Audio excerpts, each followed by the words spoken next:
Why does a nation of 215 million people go silent at once? Because at 9:47 p.m. on July 5th, 2026, at MetLife Stadium in New Jersey, Brazilian football didn't just lose a match, it lost everything. Brazil was eliminated from the 2026 World Cup by Norway, 2-1, in the round of 16. A round of 16 they hadn't been eliminated from since 1990. 36 years. But this wasn't just about losing a match. This was about the end of an era, the end of a legacy, the end of a man who carried a nation's dreams for 16 years.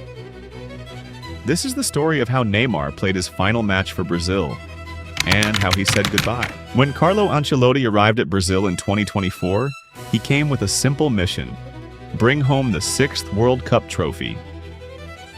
Brazil hadn't won the World Cup since 2002. 24 years. For a nation that had won 5 titles, more than any other country in history, 24 years felt like a lifetime. But Ancelotti was the man who had won everything. Champions League titles, domestic championships, the respect of every elite player in world football.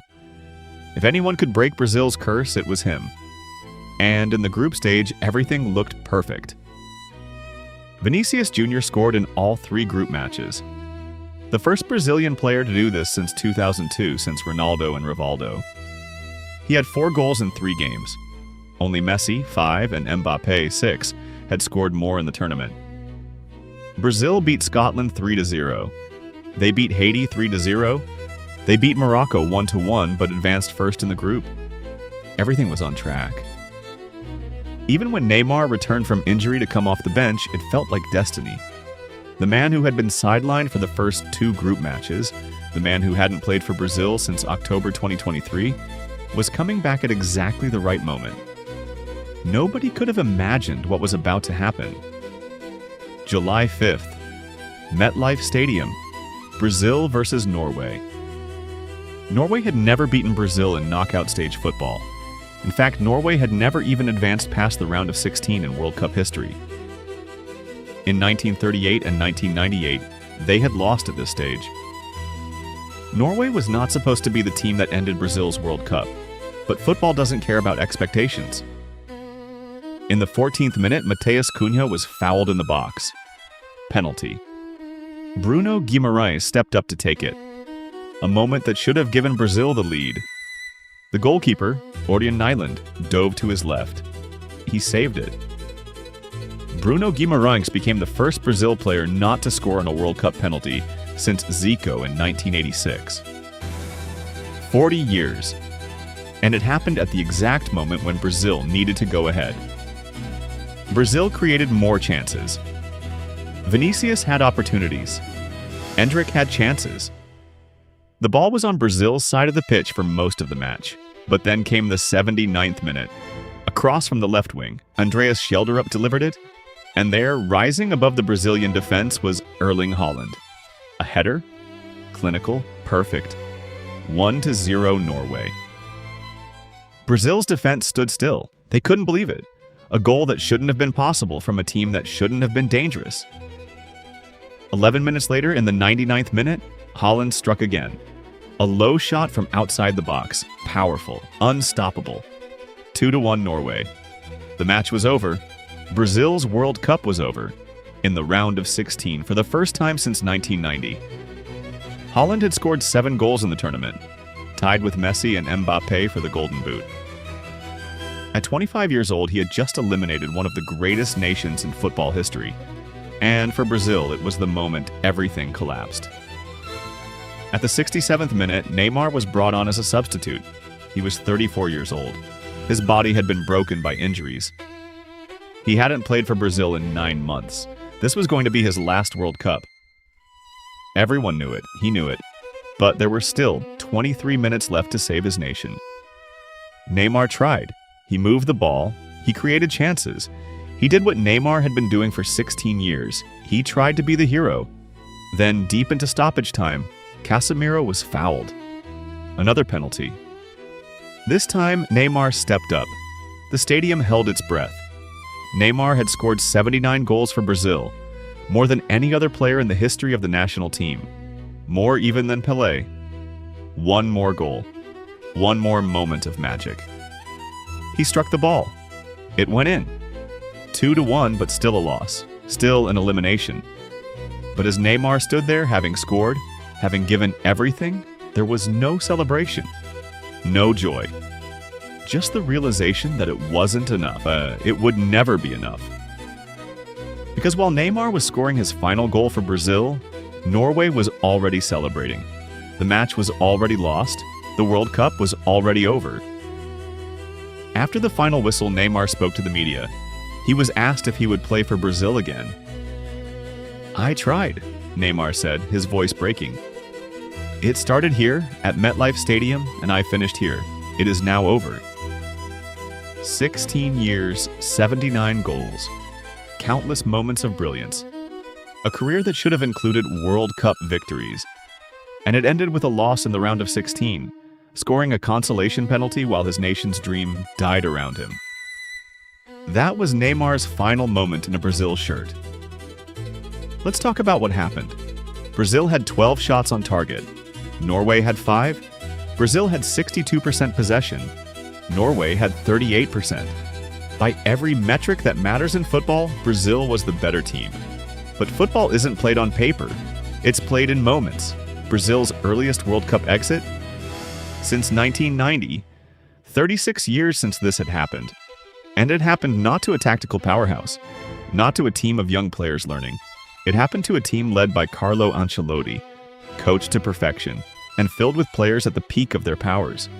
Vinicius Junior had 4 goals in 3 group matches, one of the best group stage performances of the tournament. But in the knockout stage against Norway, he couldn't make a difference. Bruno Guimarães missed a penalty, the first Brazil miss since Zico in 1986. 40 years of penalty success ended at the exact moment when it mattered most. And while Brazil attacked, while Vinicius created chances, while Neymar fought to stay alive, Erling Haaland, a 25-year-old Norwegian striker, scored twice to end the dream. Haaland's 2 goals in the 79th and 90th minutes weren't just goals. They were the final nails in the coffin of a generation that never delivered. Brazil hasn't won the World Cup since 2002. That's 24 years. But if they don't win in 2030, it will be 28 years. That will be longer than the gap between 1970 and 1994, the previous record drought in Brazilian football history. Think about that. The most successful nation in World Cup history, heading toward their longest title drought ever. And this loss revealed something painful. Brazil hasn't beaten a European team in a knockout match since winning the 2002 World Cup final against Germany. Not in 2006. Not in 2014. Not in 2018. Not in 2022. Not in 2026.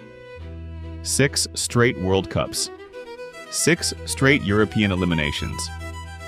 For a nation that invented modern football, that won the greatest tournaments, that represented the future of the sport, that streak is devastating. Carlo Ancelotti came to Brazil to break this curse. Instead, he added another chapter to it. He became the coach who took the favorite to the title and eliminated them in the round of 16. Neymar sat in the mixed zone after the match. Cameras flashed, reporters asked questions, and he spoke words that will define his legacy.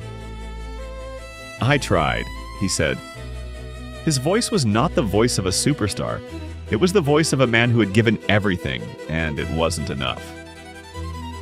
"It started here at MetLife Stadium, and I finished here. It is now over."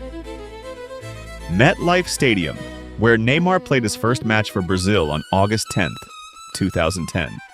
A friendly against the United States, a young player full of dreams, and where, 16 years later, he scored his final goal, a penalty in a losing effort, the last act of a career that should have been defined by World Cup victories.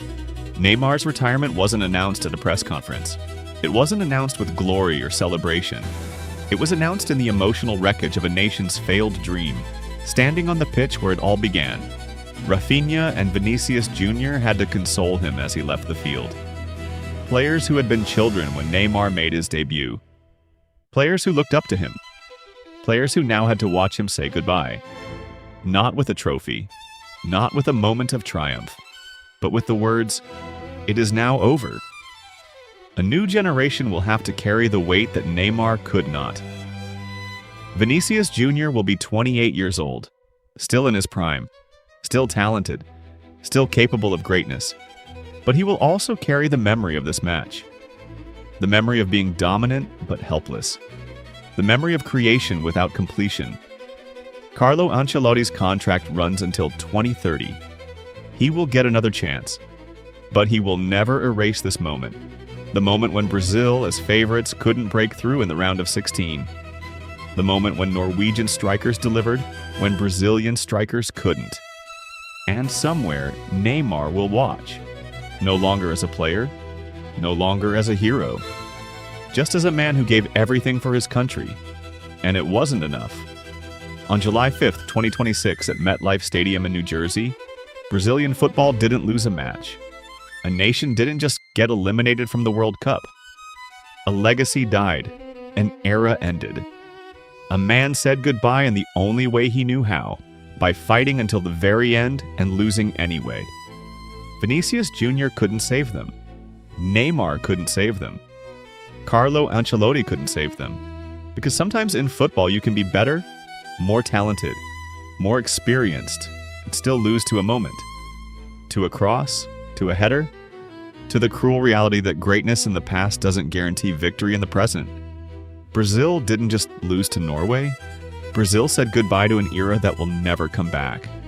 And for a nation built on the dream of eternal football glory, that goodbye might be the most painful loss of all.